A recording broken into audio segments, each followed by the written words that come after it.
Hello friends, I'm Wing Cavalier, and I just recently maxed out my YouTube MW3 level, and I decided I'm gonna kind of do what Xbox Ahoy did with his Black Ops guns, and I'm gonna do the same thing with MW3 guns, except I don't know the entire history of the gun. And the bottom screen is just like my little decoy, so like for shooting to demonstrate. This is going to be a guide on what to do and what not to do. And my first episode is going to be covering the USAS12. Now, because I only have myself, I need to put down my controller for a minute, so move the other one. Now, the USAS12 is virtually a one-shot kill up close, and this will prove it.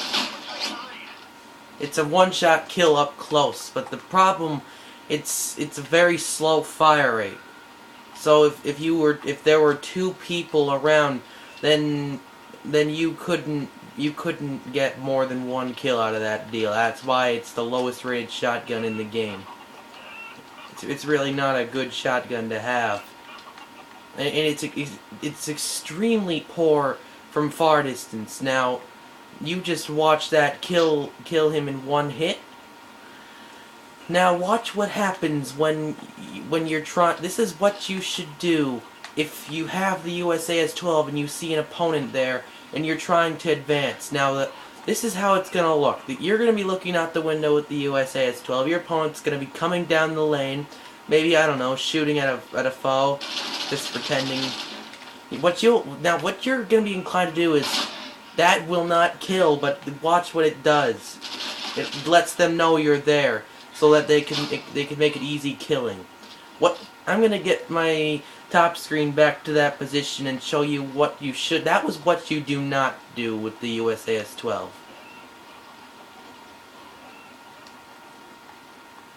Alright. I'm gonna get back to that part of the stage in Seatown.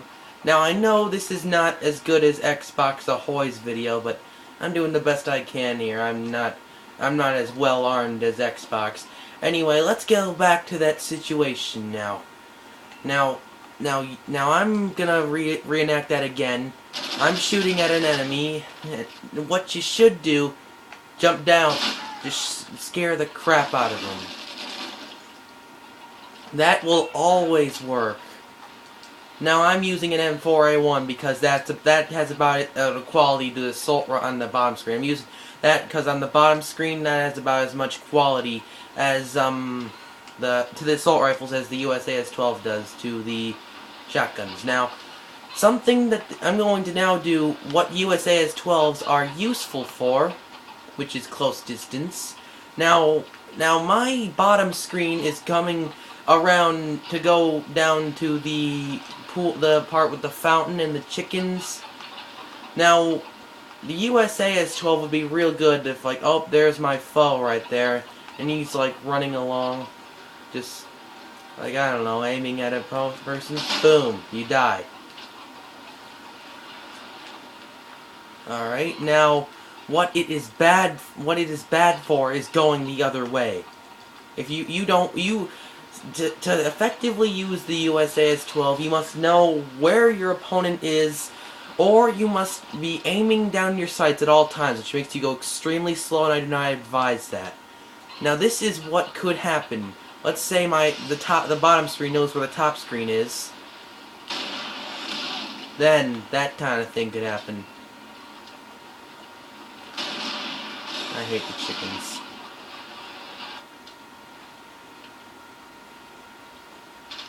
Alright, here we go. Now I have an extra RPG ammo.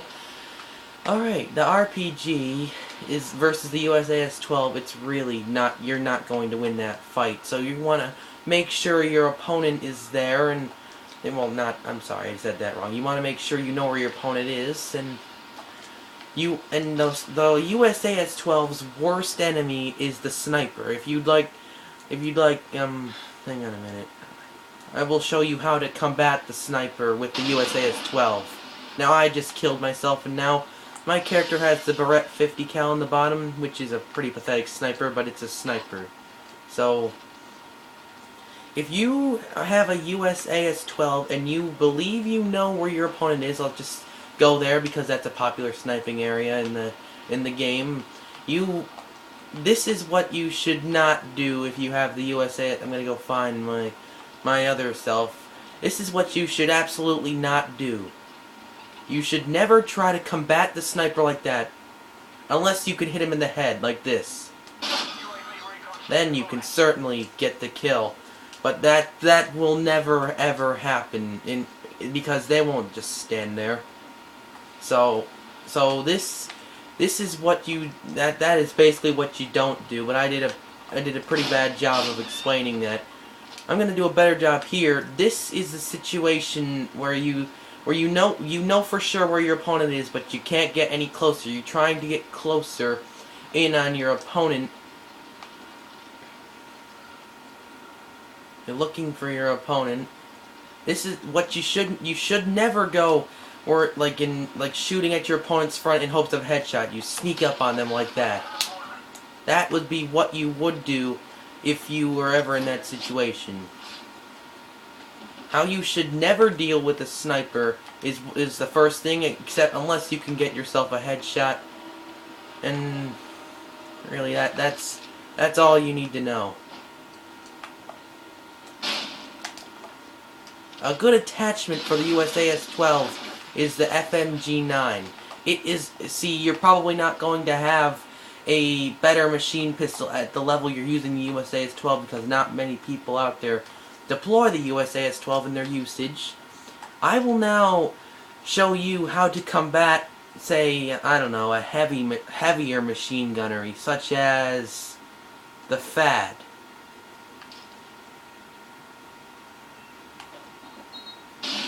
Oh, come on.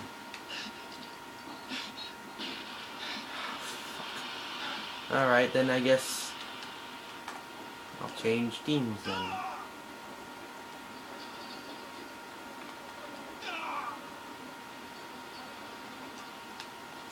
Alright, now in here, I'm going to use the FAD custom here, which it has a grenade launcher and a red dot.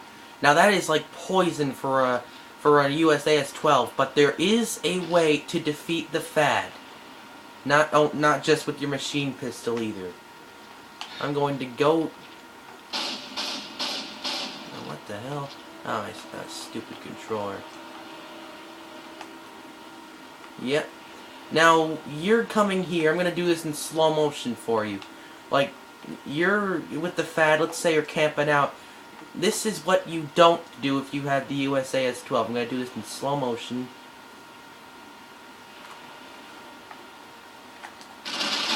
Yeah, because you're probably gonna die there. Now, if you're getting shot, you haven't been killed yet, but you realize you're being shot, you don't run away, because they could always have this on their hands.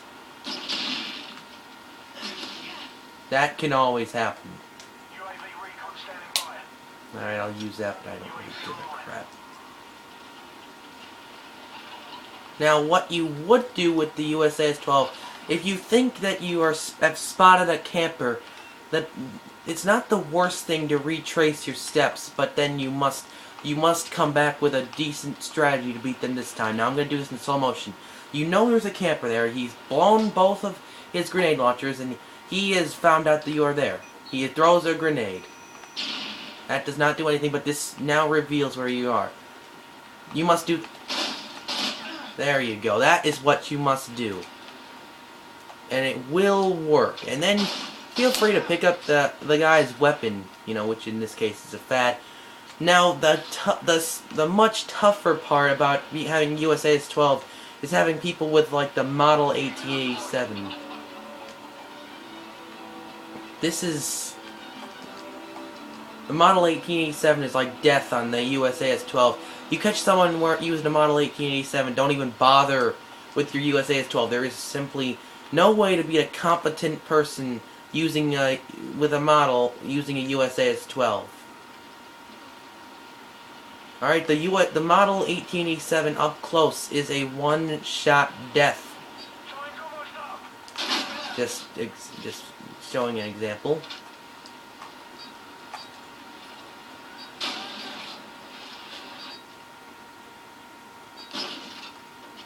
And, that's really about it. I'm just gonna go ahead and let the game get to its end here. And then I'm gonna get to my the last part of the episode here.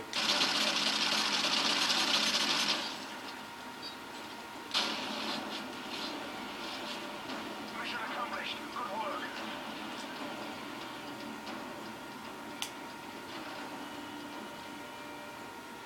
Now, as for attachments, perks, and stuff, this is what I would do. I like to keep an FMG9 silencer. The silencer so that you can move on with the USAS12 without people having a good, clear idea of where you are. Some attachments on the USAS12, I would pick the double attachments, and the only attachments that really strike my eye here are the grip, which you simply must have. The silencer, not important here.